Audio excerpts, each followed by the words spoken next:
hoggaanka sare xisbiga kulmiye golaha dhexe iyo guddida fulinta ee xisbiga ayaa fadhi ay ku yeesheen xarunta xisbiga ee caasimadda Hargeysa waxay kaga hadleen xaaladda guud ee dalka iyo arrimaha xisbiga kulmiye ee ku tacalluqa kaarqaadashada iyo doorashooyinka dalka ku soo fool leh gudoomiyaha ahna murashaxa xisbiga kulmiye mudane Muuse Biixi Cabdi ayaa sharaxaad ka bixiyay qodobada shirka lagu lafaguray وأنتهين رمضان بعدين وحبرام ما يقوله كار قايبينتا هرجيسا مرودشة يتقدر كاد يرجعوا يسوي كذي كار قايب قاعدة شذا حولها قرنك إمك تاجن يجون قاعدة وحمانتا ولا يسوي النجس عليه واشوا البيوتك وكف ذا يدرك وحمانو باغ وين درينا وجرد عافماتك هاي أذاه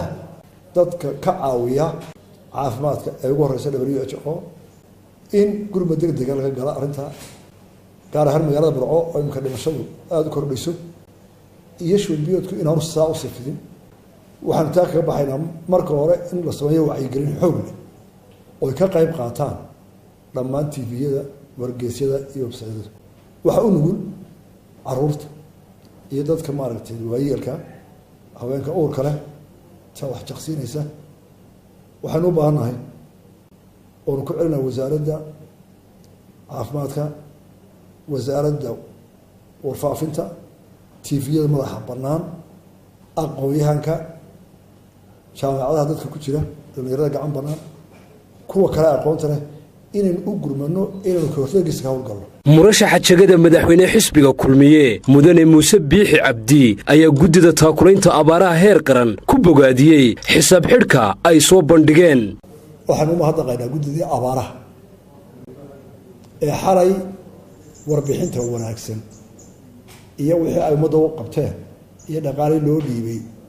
sida daahfurka ah transparent hawsha ummadda u qabteen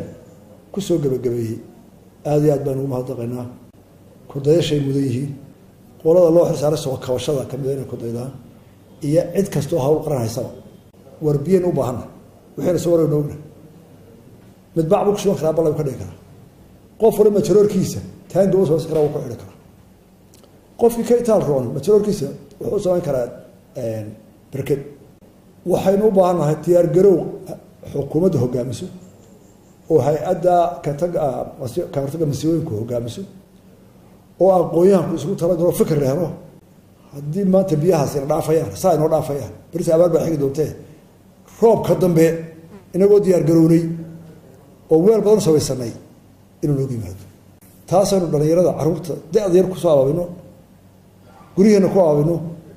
reer miyigana u sheegno aynu ku talagalno waxay si aynu biyaha roobka daayo u fahansano roob badan baa labada bilood dahay ummadana guud ahaan qaranka waxaanu ugu baaqaynaa bisha Ramadaan ilaahay barakadeena siiyo inaynu ka fakirno dhibaatooyinka qaranka haysta inaynu xalilo ee aynaan ka fakirin kuwa qofka haysta